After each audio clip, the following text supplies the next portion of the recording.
The RMS Titanic was a British passenger liner that sank in the North Atlantic Ocean on April 15, 1912 after striking an iceberg. The incident took the lives of more than 1,500 of the estimated 2,224 passengers that were on board and went on to be the deadliest sinking of a single ship. This terrible incident has gone down in history for quite a few reasons, but today we are talking artifacts. What is up, Top 10 fam? Welcome back. I am your host today, Olivia Kozolowski, and today we are going to be covering the top 10 terrifying things recovered from the Titanic. In our number 10 spot today we have musical instruments. Two parts of a destroyed clarinet as well as a violin that was played by bandmaster Wallace Hartley were found among the wreckage of the Titanic. I know musical instruments aren't exactly a terrifying discovery, but the discovery reminds us of the heartbreaking story of the Titanic's band. As the Titanic sank, it is famously known that the band played on despite the absolutely horrific incident that was taking place around them. At first it was widely believed that they did this because they were ordered to, and for the record, if this were the case, that still would have been insanely brave of them. But as it turns out, this is far from true. The band members were in fact not ship employees, which means that they had the same rights as any passengers to leave. So why didn't they? Well, it is now widely believed that it most likely was so that they could use their music to help calm people so that they wouldn't panic. That's some major bravery right there. In our number 9 spot today we have a men's shoe. This artifact is one of the rarest to be shown of the items that have been recovered from the Titanic wreckage because of the fact that it is in such poor condition. All that remains of the shoe are the welt, top cap, and just a touch of the insole. This artifact does a couple things. It reminds you of the very real humans who became victims of this tragedy, and it also reminds you of the unrelenting nature of the ocean. Seeing the personal belongings of the passengers, regardless of knowing who specifically the shoe belonged to in their story, just adds a personal element, like you almost knew them. And then seeing how torn up the shoe has become is a strong reminder to us all that we truly are no match for Mother Nature, and the ocean is one of the most powerful and frightening things on the earth. In our number 8 spot today we have a love letter. Richard Geddes was a cabin attendant on the Titanic who wrote a love letter to his wife while aboard, but unfortunately she would never go on to receive it. The letter was written on the original Titanic stationery, and it even had its original White Star Line envelope when it was found. While this story in itself is of course extremely sad, and again one of those reminders of the human side of those who were in this incident, this letter also contained something else beside utterings and confessions of love. It also featured a description that Richard wrote for his wife of a near collision that the Titanic had with the SS City of New York, obviously prior to the terrible iceberg incident. There were people who had witnessed this near collision and believed that it was a bad omen for the Titanic. In our number 7 spot today we have a pocket watch. Okay, this artifact most certainly isn't the scariest one on today's list, but the story behind who it belonged to is one for the books. Sinai Cantor was 34 years old when he was a passenger on the Titanic. On board with him was his wife Miriam, and the pair were from Russia. They purchased second-class passenger tickets, which at the time cost them £26, which is about $3,666 in today's money. When tragedy struck and the Titanic was sinking, Sinai immediately thought of his wife. He was able to get her aboard one of the life rafts thankfully, and as far as I know, she was rescued from the icy waters. Unfortunately, the same could not be said for him, however, as he ended up being one of those who passed away in the sinking of the ship. During rescue efforts, this pocket watch ended up being recovered from his body. In our 6th spot we have Alfred Peacock. 2 years after the Titanic sank, a little boy was born. While he was growing up, he had a bunch of visions surrounding the Titanic, which led him to believe that he was on the Titanic when it sank.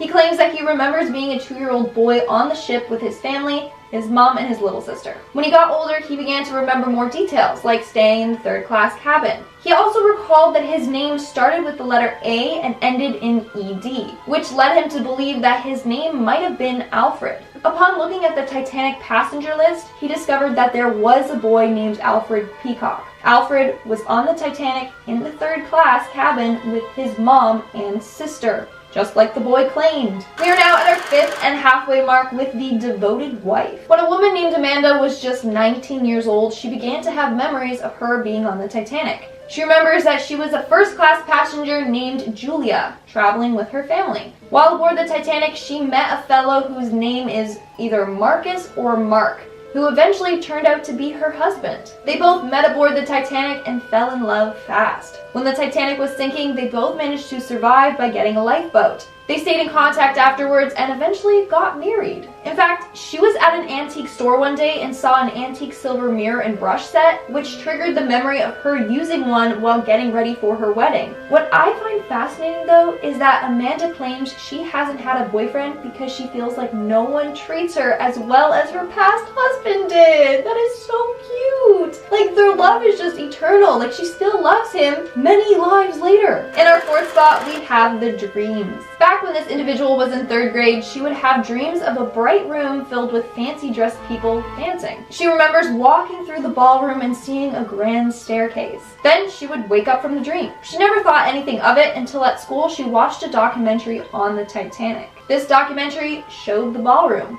exactly how she dreamt of it. Before this documentary, she never heard of the Titanic, let alone seen pictures of it. 20 years later, she finds that every time she has a cold shower, she starts to gasp as if she can't breathe. One time while in the shower, she closed her eyes and had a vision of her drowning in the cold waters. To this day, she occasionally has dreams or flashbacks to the time that she was aboard the ship. Coming in at number 3, we have Bess Waldo Daniels. This next individual remembers being a woman named Bess Waldo Daniels aboard the Titanic. She discovered that she was Bess when she saw a picture of Bess's husband and children and realized that they looked exactly like the individuals from her own visions. She remembers the early life as Bess, the memories from her childhood, all the way up to the day that she passed away on the Titanic. She had a husband named Hudson and 3 children, Helen, Hudsey, and Lorraine. She remembers being in their stateroom when her husband came in and told them to follow him out to the boat deck. She remembers him saying that it's not safe to take the elevator, so they had to take the stairs. She then gets in a boat with her baby while sounds of panic fill the air. In the boat, she was with complete strangers. She handed her baby to one man with curly blonde hair while she stood up to look for her husband. Then, all she remembers is that the boat rocked and she fell into the icy cold waters. In her second spot, we have Bridget O'Sullivan. A woman named Jackie is adamant that she was once a woman named Bridget O'Sullivan, who was a passenger on the Titanic. She remembers being a 3rd-class passenger. When the Titanic was sinking, she was in a small room with something blocking the door, making her trapped inside the room. She remembers seeing the water pour in through the door. The ship tipped and a large trunk slid and hit her left hip. The room fills with water and she drowns. Turns out Bridget O'Sullivan was a real person who indeed was a passenger on the Titanic. In fact, when Jackie found a picture of Bridget, she claims that they both looked identical when they were the same age. And in our number 1 spot, we have the boy named Jamie. Now, Jamie's story was even featured on the show Ghost Inside My Child, which is a show about children who may have been reincarnated. Now, ever since Jamie was little, he had a huge fear of water, which is weird considering that his whole family loves swimming and water. He would only go as far as standing on the pool's steps, and he would freak out if he went any further in. His family also claims that he would suffer from terrible night terrors, where he would basically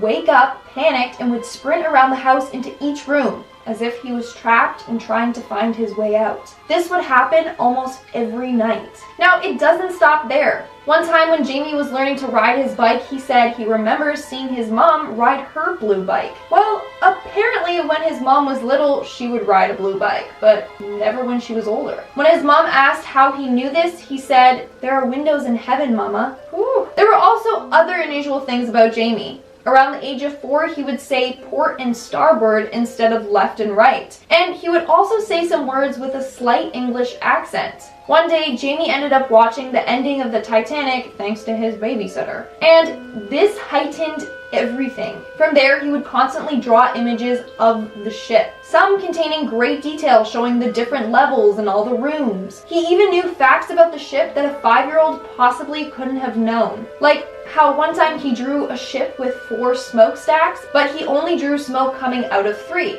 His mom asked him why one wasn't working, and he said, "That's a dummy stack. It's just for show." And this is true. Apparently they only used 3 of the smokestacks but thought 4 looked better, so 1 was just fake. Now, Jamie also would be overcome by guilt constantly. He repeatedly would tell his mom that the tragedy shouldn't have happened, and he said, and I quote, "Mistakes were made and corners were cut." He said that the men in the boiler rooms shouldn't have been trapped. He also said that the boat should have been made out of iron instead of steel. This, among all the other facts, led his mom to believe that his his son helped build the ship or was a worker aboard the ship. Starting off our list today, we have the theory that the Titanic didn't actually sink, but instead its sister ship, the Olympic, did. You see, both the Titanic and the Olympic were owned by the same company, which was owned by JP Morgan. The theory goes that JP Morgan had wanted to sink one of the ships for the insurance money. Of course, being newer, the Titanic would rake in a lot more than the outdated Olympic, who had already been in a previous accident. But JP Morgan didn't want to sink his brand new boat he had just had other people spend so much time building. And so he did what any twisted businessman would do. He switched the two out. He sent the Olympic, which was unfit for the voyage, out to sea disguised as the Titanic. This claim has actually been backed by photographs of the wreck, in which the outline of the windows matches those of the Olympic, not the Titanic. Not only that, but just before the Titanic was scheduled to set sail, JP Morgan, along with many of his close friends and trusted colleagues, all of a sudden decided not to go. But if that doesn't do it for you, maybe this will. James Fenton, who allegedly worked on the Titanic, confessed to the switch on his deathbed. He said that he would have come clean sooner, but he feared for his life if he told the truth. I guess that didn't matter anymore. There's also a theory that a steering mistake led to the disaster and that it was all covered up. Louise Patton, granddaughter of Second Officer Charles Lightroller, revealed a family secret in 2010. She said that a steering mistake may have played a role in the Titanic's sinking. Now, according to her, when the iceberg was spotted, First Officer William Murdoch instructed Quartermaster Robert Hitchens to turn the ship hard to starboard. Apparently, Hitchens panicked though and turned the wheel the wrong way, causing a delay before the mistake was corrected. This delay could have cost crucial minutes in avoiding the iceberg. Charles Lightroller supposedly learned about the error during a final meeting between officers before the ship sank, and his granddaughter, Louise Patton, stated that Lightroller kept this information to himself during the inquiry because he was told that revealing this big mistake would bankrupt the company and cost everyone their jobs. Okay, so I talked about how JP Morgan all of a sudden decided to opt out of hopping onto the Titanic's maiden voyage. Well, you know who didn't opt out? JP Morgan's business rivals Jacob Astor, Isidor Straus, and Benjamin Guggenheim. That's a fun name. If you haven't already guessed where I'm going with this, I'm saying JP Morgan orchestrated the sinking of the Titanic in order to take out his business rivals. Or he sunk the Olympic to take out his business rivals and get a significant amount of insurance money on an old piece of junk all in one go. Apparently, prior to the Titanic leaving the docks of Southampton in England, JP Morgan had gotten into a dispute with the three men over a banking venture. Morgan had wanted to create a US Federal Reserve Bank. Jacob, Isidor, and Benjamin opposed.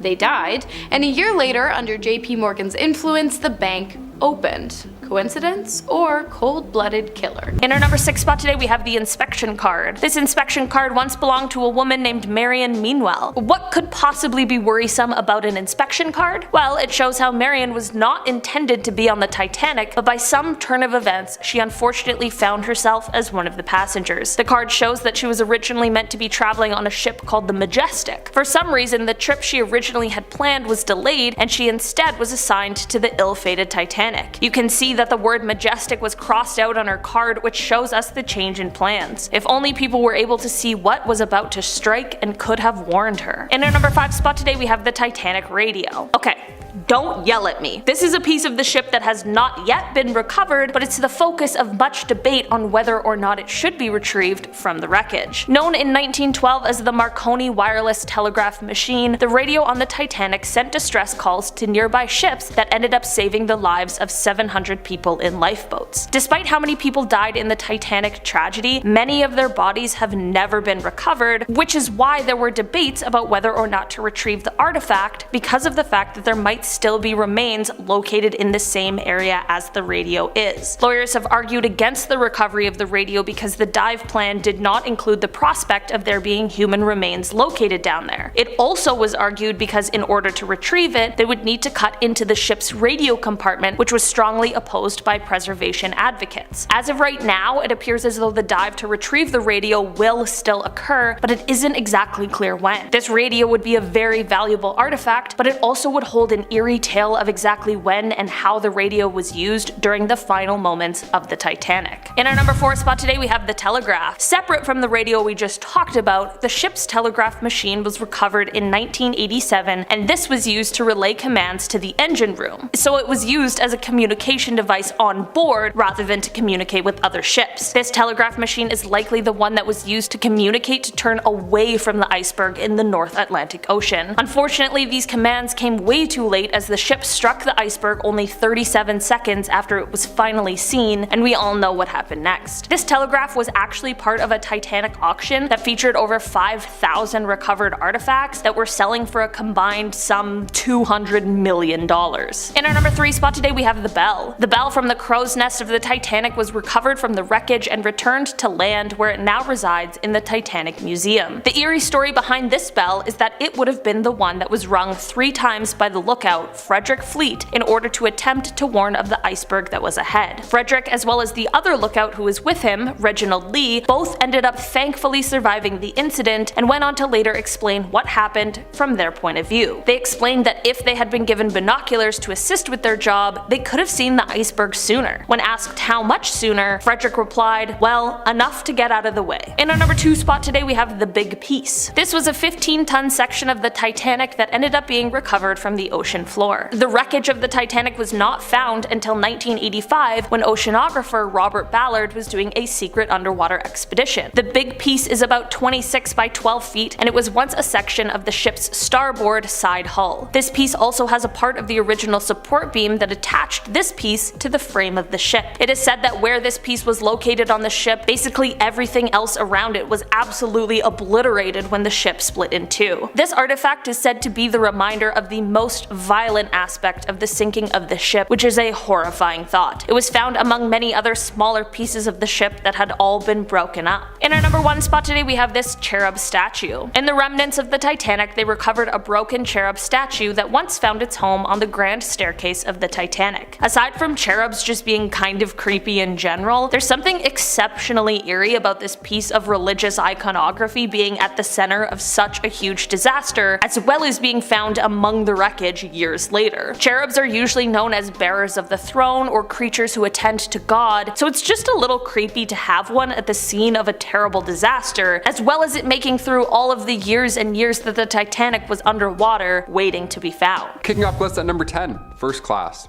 While traveling in first class may feel more comfortable when it came to the sinking of the Titanic, first class passengers had a better chance at survival.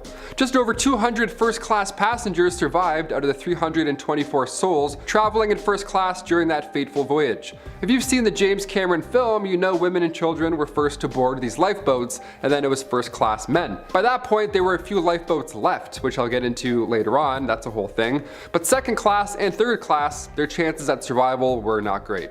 Being stored further and lower away from these lifeboats, it took longer to get there, especially with the rush and the crowds too. It was chaos. There were more than 700 third-class passengers. That number exceeded the other two classes combined. And those rooms were horrible. They were crammed. 4 people would have to share one tiny room, and each of the beds were smaller than twin beds.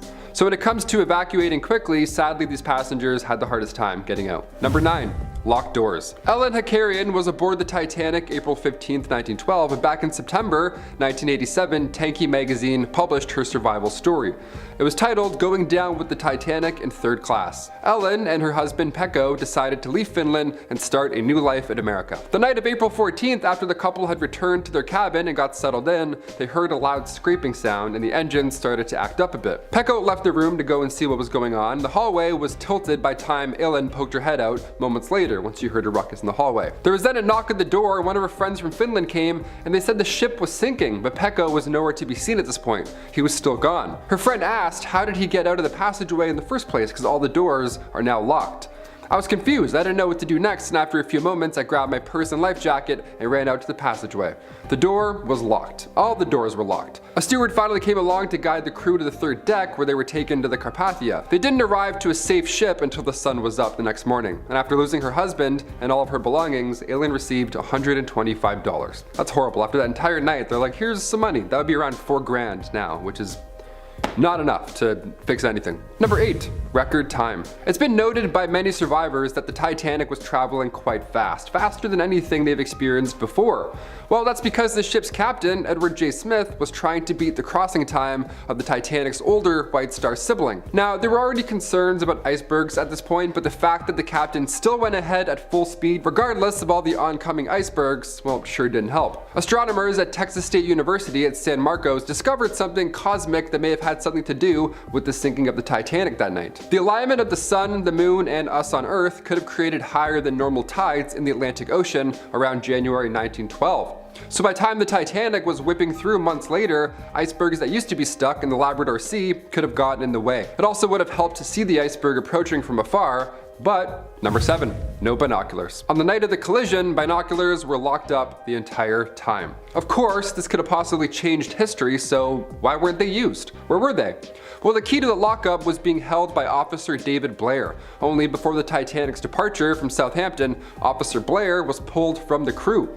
Of course, this may not have made a difference at all, with all things considered, but it's important to note. To think these were stashed in a locker in the crow's nest this entire time is actually pretty haunting. Poor guy was transferred to another ship and forgot to give the key back. The amount of times I've taken a work key home with me, honestly, it's a simple mistake, so this is tragic. Number 6, ignored flares. Just 20 miles away from where the Titanic sunk, there was another boat. This one was called the SS Californian. This boat had stopped in order to avoid the ice, and the crew on the Titanic had also received warnings about icebergs. The Titanic had received 6 warnings about icebergs before the collision. Now, while the first few warnings were received by the captain, not all 6 were. Why so? The captain of this other boat, he slowed down and actually saw the emergency flares being set off on the Titanic ahead, but he ignored them because he thought that they were company rockets. The SOS signals that the Titanic was sending out weren't received until the next day because the radio operator on that SS Californian had gone to sleep. Yep, he took a little power nap after ignoring all the flares. By the time they had heard these calls and arrived the next day, it was obviously too late, sadly. Number 5, less lifeboats. Before the Titanic even set sail during the preparation for the journey, at some point, people made a decision to reduce the number of lifeboats that were on board. Why they did this?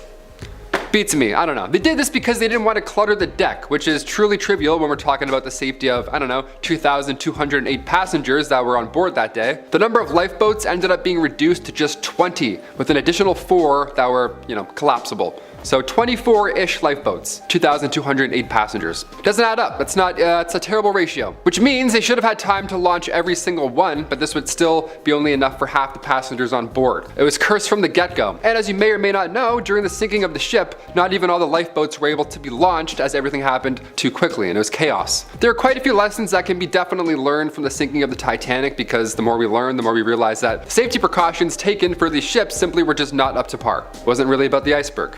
That did it, but there were other things that could have helped. Number 4, the card. In the remnants of the Titanic, there was an inspection card found that belonged to a woman named Marianne Meanwell. This must seem like any ordinary find after a wreck, but it revealed a grim story for the woman. Once the card was found, it was then revealed that Marianne was not intended to be on the Titanic at all, but by some turn of events, she unfortunately found herself as one of the passengers. The card shows us that she was originally meant to be traveling on a ship called the Majestic, but for some reason, the trip she'd originally planned was delayed, and she instead was assigned to the ill-fated Titanic. You can see the word Majestic was actually crossed out on her card, which shows us the change in plans. It's so haunting to look at now. There's no way anybody could have known or warned her. It's just a really tragic situation to look back on. And to physically see the cancellation of the ship gives me goosebumps. That's really horrible. Number 3, Eliza Melvina Dean. This story really is something, okay, buckle up. When thinking back to this tragedy, it's hard to imagine how it looked in real time, like being on the ship, right? Not from James Cameron's perspective, right? It was a moonless night in the pitch black. Of course the navigation was hard. Of course it could have been handled better, or they could have listened to the numerous warnings, but again,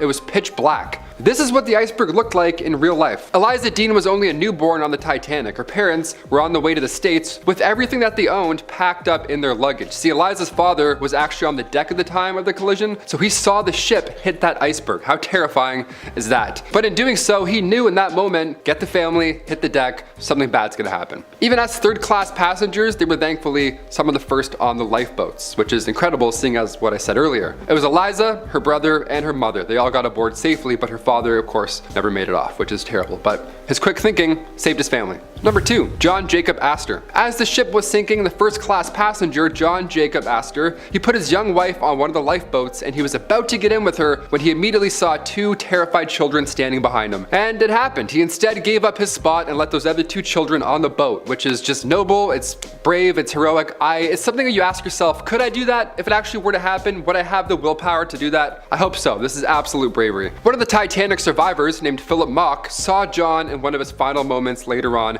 after this brave moment. He saw him and his valet huddled together on one of the life rafts before they unfortunately froze in the cold water. It's tragic. This was indeed a very tragic event, but the positive news here is that both his wife and the child that she was carrying at the time were able to make it to safety, and they survived the entire ordeal. While there are many terrible stories from this day, we also don't hear enough about the bravery that people showed during this tragic event. And finally, number 1, Molly Brown. In total, there were 706 people who survived the sinking of the Titanic. Molly Brown has been referred to as the unsinkable Molly Brown, and when you look into her story, it really checks out. Margaret Brown not only survived the Titanic, which is just an incredible feat in itself, and the odds there are just incredible, but once aboard the life ship, she threatened the quartermaster. She said she'll throw him overboard if he didn't go back immediately and start looking for more survivors. That's badass. That is something I will do. I hope I can do in a moment like this. That's incredible. Historically, this is where the accounts get a little hazy. See, it's not confirmed whether the boat actually went back to look, but after narrowly surviving a tragedy, then you're barely conscious. You still think of other people? That's the moral of the story here. Margaret was traveling in Egypt, but when a grandchild got sick, she ended her trip early just to go back to the States and take care of them. When she got all this attention after surviving said disaster, she then campaigned publicly for women's rights and education for the poor. She was a badass in the boat and then a badass afterwards. Like, this is insane. There was a musical comedy in the 60s called The Unsinkable Molly Brown, so her name will be remembered for a while. As it should be. Thank you, Molly. Starting off this countdown, we have the birthday. This man is convinced that his younger brother was once on the Titanic. He says that when he was about 3 or 4 years old, he was terrified of water. So much so that he was terrified of taking a bath. When his brother asked him why he was afraid, he said, and I quote, "I was on a big ship. We hit the biggest iceberg and then it was really busy. Then I got really cold and wet and I went to a warm, bright place and waited until my next family came." Woo! Okay, that's intense. Meanwhile, his brother claims that he's super young and has never seen the Titanic or even heard about it.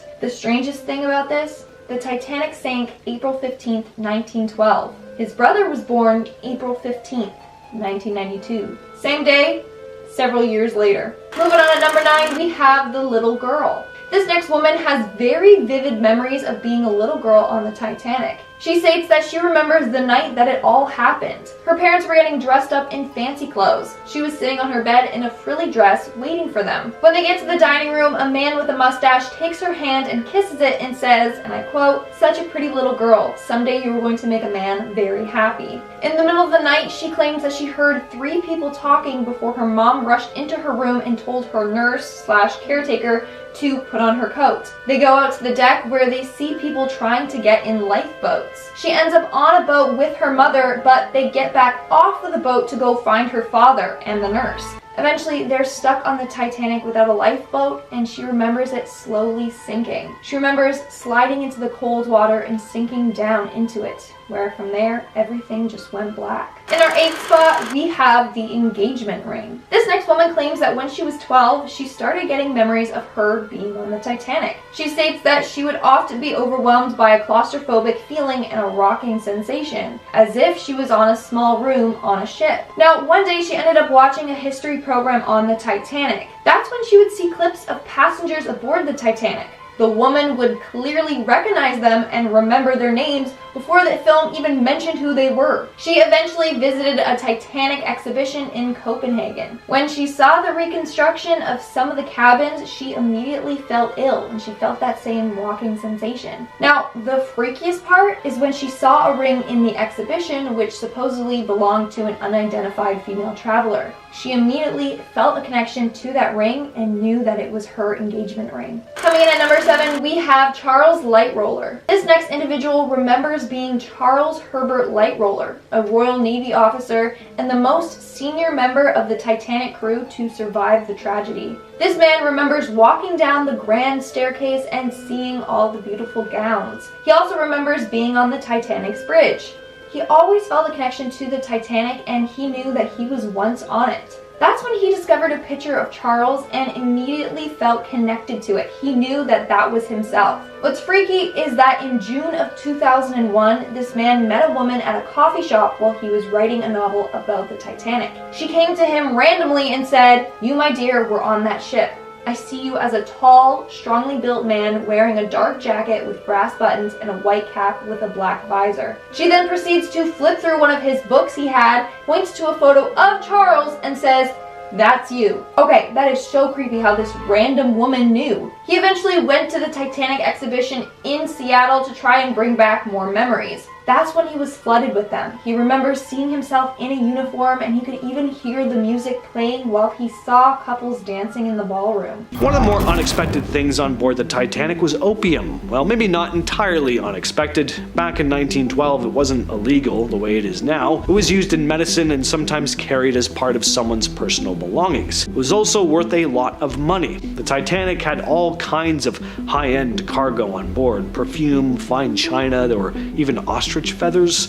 Opium was just one of the more controversial items on board. It wasn't labeled plainly. In records from the time, it was often listed as just medicinal or tucked away in vague descriptions, which makes it hard to know how much of it was actually there. Some believe it was being smuggled, others think it was officially allowed and just quietly bloated amongst the rest of the cargo. Either way though, it's strange to think about something like that sitting down there all these years later. Again, because of how deep the Titanic sank, anything sealed up in metal containers could still be intact. There's a good chance some of those tins of opium are still sitting in the wreck untouched. Most people think all the bodies from the Titanic were either recovered shortly after the sinking or lost forever, but that's not entirely true. Over the years, during deep-sea expeditions, crews have come across what might be human remains still down there. Not bones exactly, but signs, pairs of shoes, clothing. The problem is, at that depth, human bodies decompose differently. There's no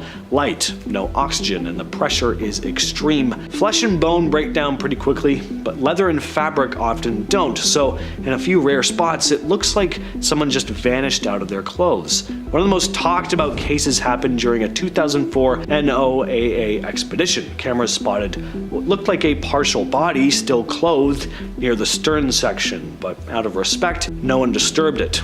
No one even confirmed what it really was. And that's how most of these discoveries are handled, quietly and with care. Even though there are no visible skeletons, it's clear the site still holds traces of the people who died there, and that's one of the reasons why many consider the Titanic wreck not just a historical site, but a final resting place. When people imagine the Titanic, they usually picture the two main pieces of the ship, the bow and the stern, resting on the ocean floor. But what's often overlooked is everything in between. The middle of the ship basically disintegrated during the final plunge, scattering thousands of objects across a massive area. This is what's known as the debris field, and it stretches over 15 square miles. Mapping it took decades. Early dives only focused on the bow and stern sections, but modern technology, especially high-res sonar and deep-sea submersibles, has made it possible to get a much clearer view of the entire site. And what they found was a kind of underwater time capsule. Plates, engines, beds and bathtubs, luggage, even a piece of the grand staircase, all scattered like puzzle pieces that got tossed into the dark. What's eerie about the debris field is how quiet it is. These objects aren't buried, they're just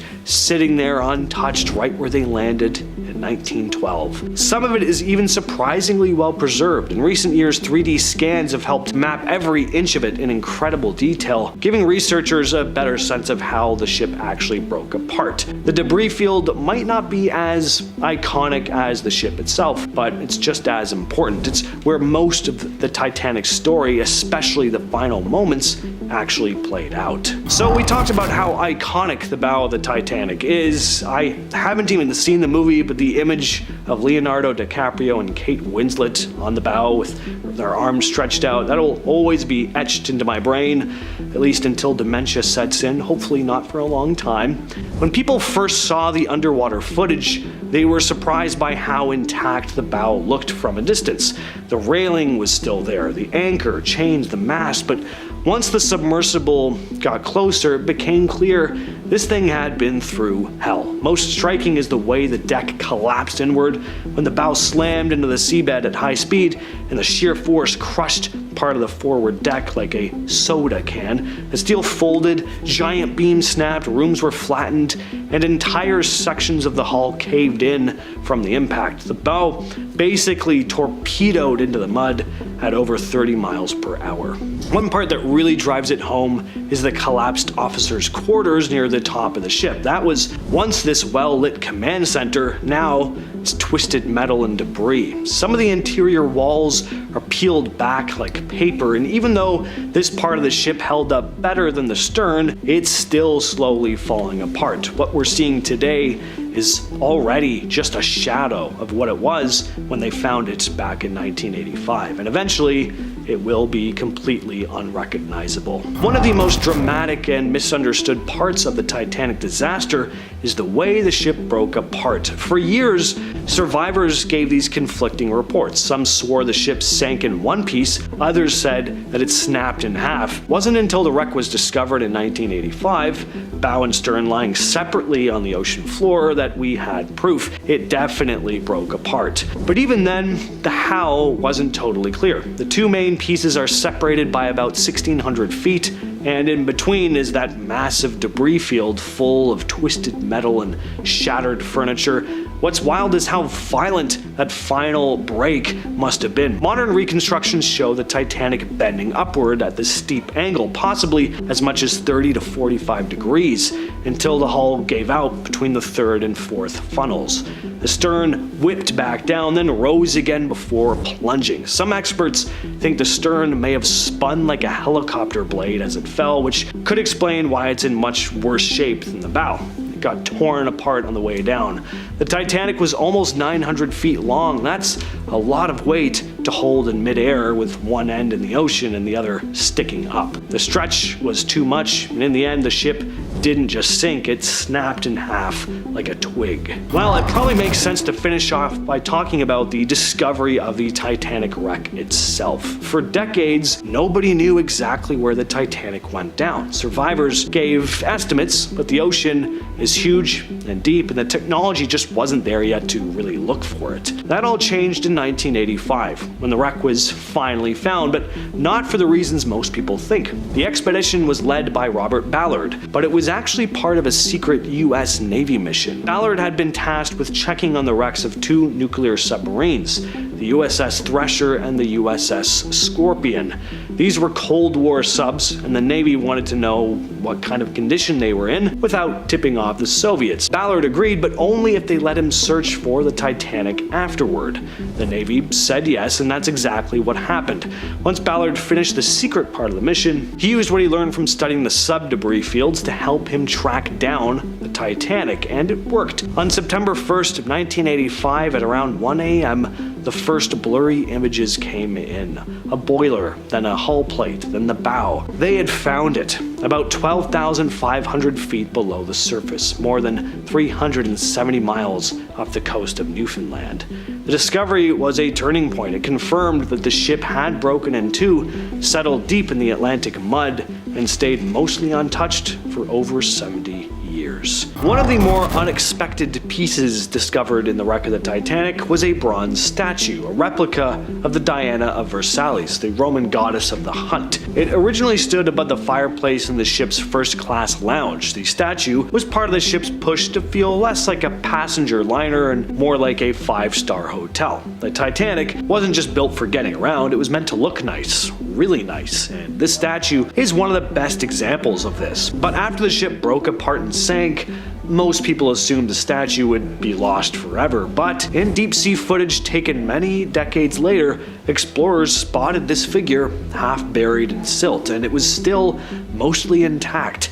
It had survived the fall, the impact, and over a century on the ocean floor. That is rare. Bronze holds up better than materials like iron, but even so, it's strange to see something so delicate still recognizable in a place that's destroyed almost everything else. Today, the statue still sits frozen in the wreckage. One of the eeriest things about the Titanic wreck is all the small stuff, the personal effects, shoes, luggage, combs, a child's doll, things that belonged to real people who were on board that night. These items are scattered all across the debris field, just sitting there in the dark. In many cases, these objects are all that's left of the people who died.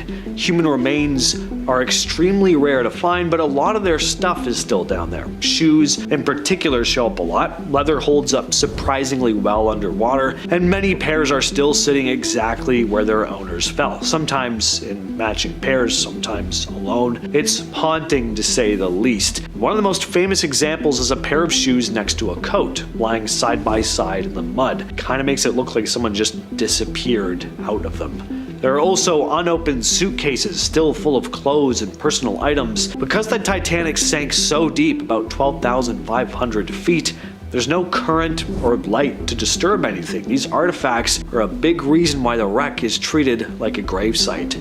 Every piece tells a story, even if we'll never know whose it was. When Titanic was first found in 1985, parts of it were still shockingly well preserved, but since then, the wreck has been falling apart. What's strange is that this kind of deep sea environment is usually pretty stable. Cold, dark, low on oxygen. It should have kept things relatively intact, but something is eating away at the Titanic. That something is bacteria, specifically a strain that's been nicknamed Halomanus titanici, or Titanica. Not much of a nickname, it's that weird to pronounce, but anyway. Microbes are eating through the metal beams and walls, turning once solid steel into rusticles, those icicle-shaped formations that you see hanging everywhere. Some sections that were visible just a couple decades ago have already collapsed. The captain's bathtub, for example, used to be one of the most iconic photos from the wreck. Now it's almost completely gone, buried under debris. Experts estimate the Titanic could be gone entirely within the next few decades, which is why some are willing to risk their lives hopping into tiny, dangerously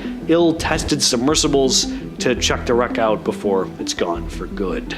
So the Titanic isn't just a shipwreck, it's become a habitat.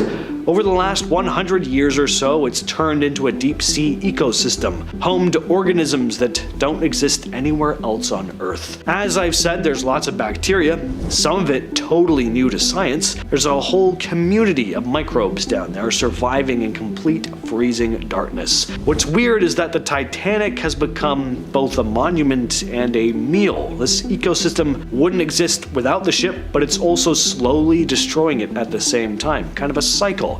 Life forming out of death. There are also strange worms, sea anemones, and tiny crustaceans that live on and around the wreck. Some feed off the bacteria, others just use the Titanic as shelter. But once the Titanic is fully gone, that whole ecosystem may disappear with it. Number 6. Wrong turn. It's the middle of the night, there aren't any binoculars at disposal, it's high tides, it's hard to see, but did the steersman accidentally point the Titanic towards the iceberg?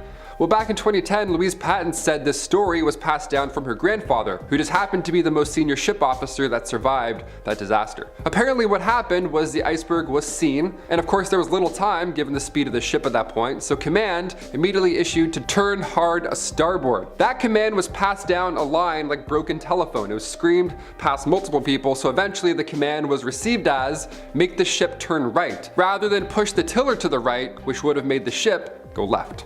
It's confusing, and also at that moment, it's hard to hear. There's no chance this is anyone's fault. Number 5, not enough lifeboats. Before the Titanic set sail, at some point, a decision was made to reduce the number of lifeboats on board. They did this because they didn't want to clutter the deck, and looking back now, it's honestly haunting to think that was once a thought, like that mattered at all. It just ruined the aesthetic, like, okay, sure. The safety of 2,208 passengers aboard, We could use some more boats. The number of lifeboats ended up being reduced to just 20, with an additional 4 that were collapsible. 24 lifeboats. That's it. This meant that should they even have time to launch every single boat, this would only still be enough for half the passengers on board. Only half. And that's if it worked perfectly at that point. Even when the Titanic was going down, none of the lifeboats were able to be launched as everything unfolded quickly. Number 4, staying warm. The Titanic was obviously quite fancy. Its dining selections were fancy, the wines were fancy, it was all fancy, but alcohol was sadly reserved only for first class. The bar had 1,500 bottles of wine and 20,000 bottles of beer. Most of the people who passed away that night, it was because of icy temperatures in the water. I mentioned the alcohol in the cold water because one passenger named Charles Jogan, Charles was the baker on the ship, and when he realized the fate of the ship, it was probably going down, he drank everything he could see. He just chugged as much as he can. Honestly, I'm on board with drinking responsibly and all that, but if this was the case, yeah, of course, go for it. You don't want to be sober when this is happening. Charles was found 2 hours after the ship had completely gone down, somehow still treading water, and also somehow alive, and also extremely drunk. What happened here was the alcohol, the rather large amount of alcohol, slowed his heat loss, so he was able to hold on until help arrived, luckily. Number 3, a helping hand. John Astor was one of the first-class passengers on the ship that night. Now, as the ship was sinking, he put his wife on one of the lifeboats, but as he was about to get in himself with her, he saw 2 children standing behind him. Of course, they were petrified. So John Astor, he gave up his spot and let those 2 children take his instead. One of the Titanic survivors named Philip Mock later saw John and his valet huddled together on one of the life rafts trying to keep each other warm, but they both sadly didn't make it. A sad story, of course, but John's wife and the child that she was carrying at the time both survived and made it to safety. Number 2, an alternate trip. Not much was found of the Titanic afterwards. The pressure of the ocean, all those many secrets are truly lost to history. But there was an inspection card found. It belonged to a woman named Marion Meanwell. Now this may seem like a mundane find at first, but it revealed a grim story for the woman. Once the card was found, it was revealed that Marion was not intended to be on the Titanic that night, but by some turn of events, she unfortunately found herself as one of those passengers. The card shows that originally she was supposed to be traveling on a ship called the Majestic, but due to a coal strike, the Majestic voyage was delayed, and she instead was then assigned to the Titanic. On Marion's card, you can see Majestic crossed out, and the new trip says Titanic. It's grim, it's very heartbreaking. And finally, number 1, ignored flares. Barely 20 miles away from where the Titanic sunk, there was another boat. This one was called the SS Californian. This boat had stopped in order to avoid the ice. The crew on the Titanic had also received warnings about the icebergs. The Titanic had actually received about 6 warnings before the collision. Only the first few were received by the captain. Now the captain of this other boat slowed down and actually saw the emergency flares being set off on the Titanic ahead, but he ignored them because he thought they were company rockets. And the SOS signals that the Titanic sent out as well weren't received until the next day because the radio operator on that SS Californian had gone to sleep. By the time they heard these calls and arrived the next day, it was of course too late. Kicking off our list at number 10, first class passengers. While traveling in first class, it might feel more comfortable at first, but when it came to the sinking of the Titanic, first class passengers had a better chance at survival. You would think obviously, but here's why. Just over 200 first class passengers survived out of the 324 souls traveling in first class during that fateful voyage. That's a lot of people. I mean, a lot of people passed away, but in hindsight, a lot of people made it. If you've seen the James Cameron film, you know women and children were first to board these lifeboats. And then afterwards, it was first class men. See, by that point, there were few lifeboats left, which I'll get into, of course, later on. But second class and third class, their chances at survival here, right off the bat, were not great, simply because they were divided by class. Being stored further and lower from these lifeboats, the odds weren't in their favor. There were more than 700 third class passengers, and that number exceeded the other 2 classes combined. It's horrible. Those rooms were crammed. 4 people would have to share one tiny room, and the beds were smaller than twin beds. So when it comes to evacuating quickly, sadly these passengers had the hardest time getting out, which we don't often think of when we think of, the Titanic and the sinking of it. Number 9, the band. We know how passionate musicians can be, and we know that music can heal a lot of people, of course. While I'm absolutely sure there was nothing that could have been done to completely erase people's worries about what was about to happen on the Titanic that fateful night, the ship's orchestra did what they could, which was to play music, and I'm sure that helped somebody in some way, shape, or form. It wasn't just in the movie movie, right? The 8 orchestra members continued to play as the ship sank in order to try and keep spirits up. First, it was widely believed that they did this because they were ordered to, and for the record, if this were the case, that still would have been insanely brave of them too, but it turns out this is far from the truth. See, the band members were in fact not ship employees at the time, which means they technically had the same rights as any other passenger to leave and board a ship, but they chose not to. They all unfortunately passed away in the sinking of the ship, and they played until they couldn't anymore, which I think is horribly sad, but also very beautiful and heroic of them. The film can't quite capture the beauty. I'm sure that their heroism helped a lot of people who are also in this terrible situation, and I'm glad their acts have been remembered, even still. Number 8. Locked doors. Ellen Hakarian was aboard the Titanic that fateful night, and Tanky magazine actually published her survival story afterwards, titled Going Down with the Titanic in Third Class. Yeah, I mentioned the first class differences between third class, so this story here is already a feat in itself. Ellen and her husband, Pekko, decided to leave Finland and start a new life in America. The night of April 14th, after the couple had returned to their cabin and got settled in, they heard a loud scraping sound, and the engines then started to act up. Pekko ran out to see what was going on. The hallway was tilted by the time Ellen poked her head out moments later, once she heard a ruckus in the hallway. Then there was a knock at the door. One of her friends from Finland came in, and they said the ship was sinking, but Pekko was nowhere to be seen, and her friend asked, how did he get out of the passageway? All the doors are locked. I was confused. I didn't know what to do next. After a few moments, I grabbed my purse and life jacket and ran out to the passageway. The door was locked. All the doors were locked. A steward finally came along to guide the crew to third deck, where they were then taken to the Carpathia, and they didn't arrive to a safe ship until the sun was up the following day. So after losing her husband and all of her belongings, Ellen only received $125. That's all the ship could give them. They're like, we're sorry you lost everything, here's the best we can do.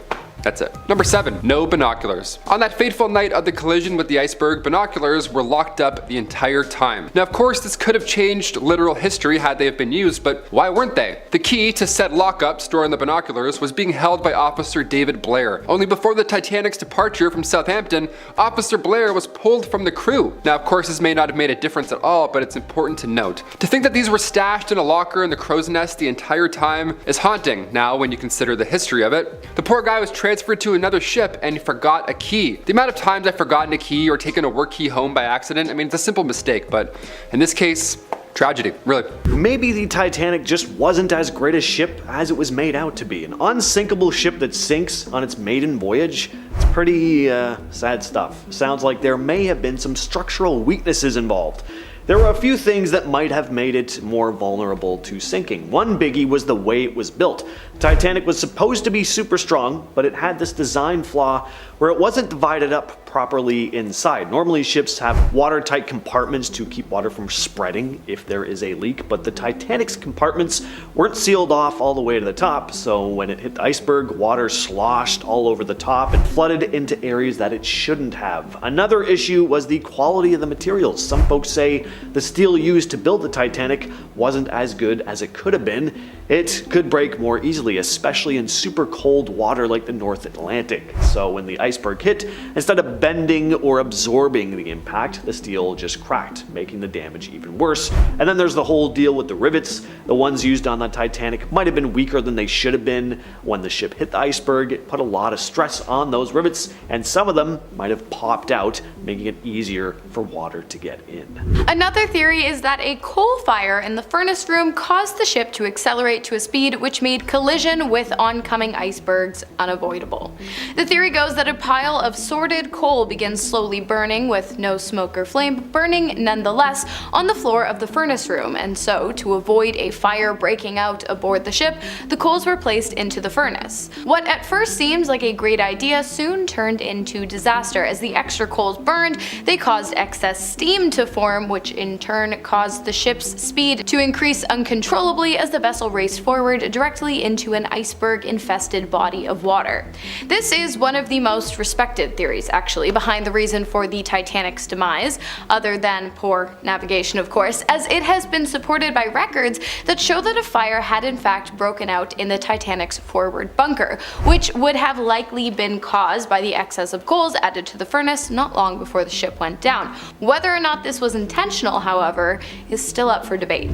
This is another conspiracy theory about the Titanic intentionally being sabotaged, this time by foreign agents. The Titanic was said to be this unsinkable titan of a ship, so what better place to transport highly sensitive military or diplomatic cargo. You wouldn't think this would be a great place to transport stuff like that, what with all the civilians on board, plus you got all those rowdy fiddlers partying down in the lower decks, but there's something to be said for hiding in plain sight. Now, what could this highly sensitive material have been? Well, who knows? Point is, maybe someone caught wind of what was on there, and the Titanic was intentionally sunk by foreign agents or intelligence agencies trying to obtain or destroy these classified materials. As for how the Titanic sank, there are all kinds of ways it could have been sabotaged. Maybe someone on the crew was even involved, crashing into that big old iceberg on purpose. Sounds far-fetched, but I'm just relaying some of the wild, crazy stuff that's been said online. Also, buckle up, because it just gets nuttier from here on out. That it does, because next up we have the theory that the ship was cursed by a mummy who wanted revenge on those who had disturbed its burial and stolen its things, some of which just so happened to be aboard the Titanic when it sank. William Stead, who had boarded the vessel alongside Margaret Brown, who had been transporting some of the artifacts, had spoken about the mummy's curse many times in the years leading up to the wreck. He said that its presence had caused many mysterious disasters and much destruction in London, where the mummy was being kept, claiming that the mummy and its items had been cursed. Whether the ship went down due to an iceberg accident, a fire, or a planned insurance scam, I'm sure the presence of cursed artifacts certainly didn't help the situation. Alright, I'm doing it. I'm actually going here. I'm throwing time travel into the mix. Now, I'm not making this up. This is a conspiracy theory that really does exist. It's actually a pretty fun theory as well, so hear me out. The idea here is that the Titanic was intentionally sabotaged by time travelers from the future. In some other timeline, history went very differently. The Titanic made it to New York City, and stepping off the boat was a passenger who would change the course of history completely, for the worst. As for what happened, the possibilities are really endless. Maybe this person became an evil dictator, maybe they invented something that brought humanity to the edge of extinction, who the hell knows. But time travelers from this awful future decided to pull a Terminator and go back through time to prevent this individual from arriving in the Big Apple in the first place by sinking the Titanic, thus altering the timeline and preventing a very dark future, sacrificing 1,500 or so people in order to save who knows how many. Very outlandish, but great idea for a movie. It's very Star Trek-y. Next up, iceberg? No. German torpedo? Maybe.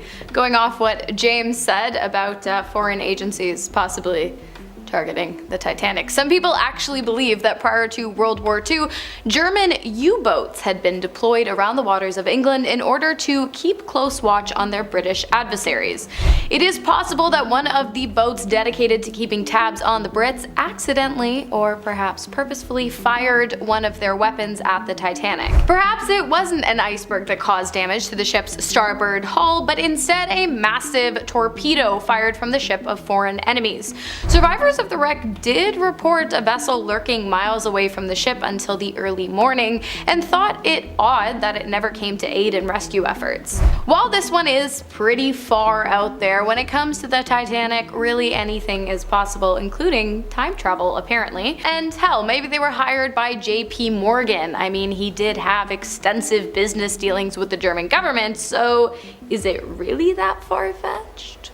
Probably. This next theory posits that the Titanic met its tragic end due to recklessness, all in the name of breaking a record. The Titanic was going pretty fast, about 21.5 knots, which was close to its top speed when it hit the iceberg. And some folks think the captain, Edward Smith, was going that fast because the big boss of the company, J. Bruce Ismay, wanted to show off and beat the record for crossing the Atlantic Ocean. But the Titanic wasn't built to be a speed demon, it was built to be fancy and luxurious.